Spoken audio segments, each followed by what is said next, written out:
Bonjour à tous et bienvenue dans cette mini chronique manga numéro 4, la MCM04. Aujourd'hui, je vais vous parler de Boruto The Next Generation. Sorti le 5 avril 2017, il fait suite à la longue série des Naruto. On va y découvrir Boruto, qui est le fils de Naruto. Et tout de suite, un petit extrait du trailer. この葉隠れの里は近代化が進んで平和そのもの。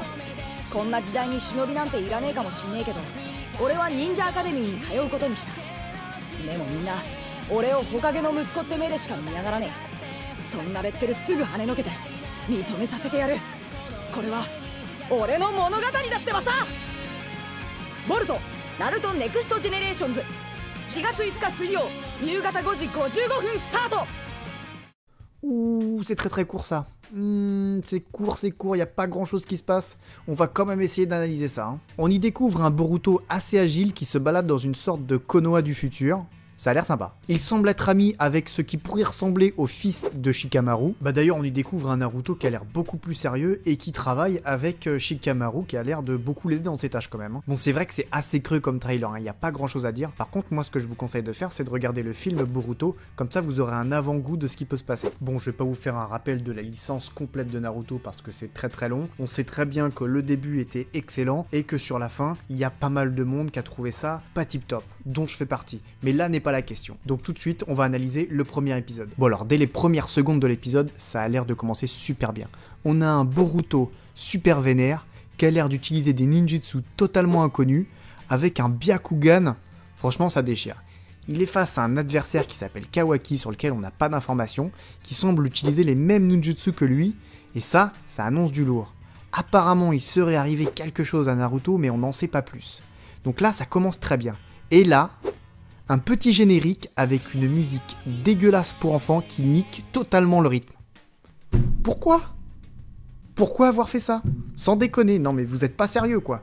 Alors par contre moi j'ai discerné un petit problème. Oui parce que moi j'ai lu le premier tome de Boruto et ça cafouille sévère. Parce qu'en fait, ça commence pas du tout comme ça dans le livre. Là, l'anime commence par un hors-série. Oui, un hors-série. Vous savez le truc tout pourri dans Naruto qu'on détestait entre les deux saisons parce qu'il n'y avait pas assez de temps, du hors-série dégueulasse. On commence par ça. Non mais vous êtes sérieux sans déconner? Non mais c'est bon, vas-y, c'est bon, tu sais quoi? Eh, je suis pas venue ici pour souffrir, ok?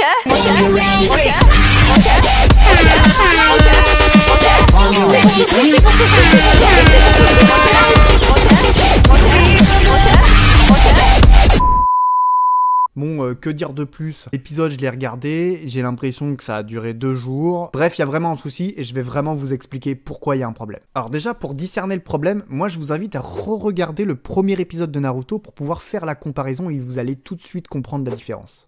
Alors on va la faire simple, hein. Naruto, il a plus de parents. Il est méprisé, il est ridiculisé, il a pas d'amis et il a un démon en lui. Donc déjà, tu sens que il y a un vide à combler, hein, il y a quelque chose à faire. La mentalité de Naruto, c'est même si je suis une merde, je vais prouver au monde entier que je peux y arriver et que je vais devenir l'Hokage. Et il y arrive. Et ça, c'est beau, putain. Mis à part hein, les trucs longués avec les épisodes à 2 balles où ça part en cacahuète à la fin, il arrive Hokage. Il fait un fils avec Hinata, c'est très bien. On a Boruto qui débarque. Et Boruto, son problème, c'est qu'il n'est pas assez considéré par son père. Y a pas un petit problème, là, dans l'enjeu du truc, sans déconner? Sentez pas que... ça pue la merde? Ouais, voilà, c'est ça. Ça pue la merde. C'est quoi cet enjeu? Vous voulez faire quoi avec ça sans déconner? Alors je vous dis la vérité, hein. Pourquoi on regarde ça? Tout simplement pour voir qui est l'enfant de qui. C'est le seul intérêt de Boruto. Ça n'a pas de sens. Ça n'a pas de sens. À part faire du pognon sur une licence qui a déjà gagné beaucoup de pognon, malheureusement je vois rien d'autre, hein. Alors ceux qui sont fans, bah continuez. Moi j'avoue que je vais essayer de continuer, mais franchement ça va être difficile quoi. J'ai vraiment du mal. Alors on va parler du positif, hein. Au niveau du dessin, c'est très bien. Ça, c'est à peu près au niveau de Naruto Shippuden à l'époque, jusqu'à la fin. Donc ça, c'est très bien. L'anime, il est bien, il est fluide. Mais rien d'exceptionnel, mais ça reste raisonnable. Alors du coup, je me suis posé une question de fond. Je me suis dit, est-ce que j'ai pas trop mûri pour pouvoir regarder ce type de shonen? Est-ce que maintenant, je serais pas plus à même d'apprécier plus de seinen qu'au shonen, en sachant que le shonen est plutôt pour adolescents et le seinen plutôt pour des adultes? Je suis pas trop vieux pour ces conneries. Je ne suis pas trop vieux pour ces conneries. Nous ne sommes pas trop vieux pour ces conneries. Nous ne sommes pas trop vieux pour ces conneries. Nous ne sommes pas trop vieux pour dire ce que tu penses. Nous ne sommes pas trop vieux pour ces conneries. Ouais. Alors pour essayer de percer ce mystère, il suffit tout simplement de regarder le premier épisode de Naruto. Moi j'ai toujours la hype. Quand je le regarde, je le trouve génial. Et derrière, j'ai re-regardé encore Boruto, Et ça m'a duré 2 piges.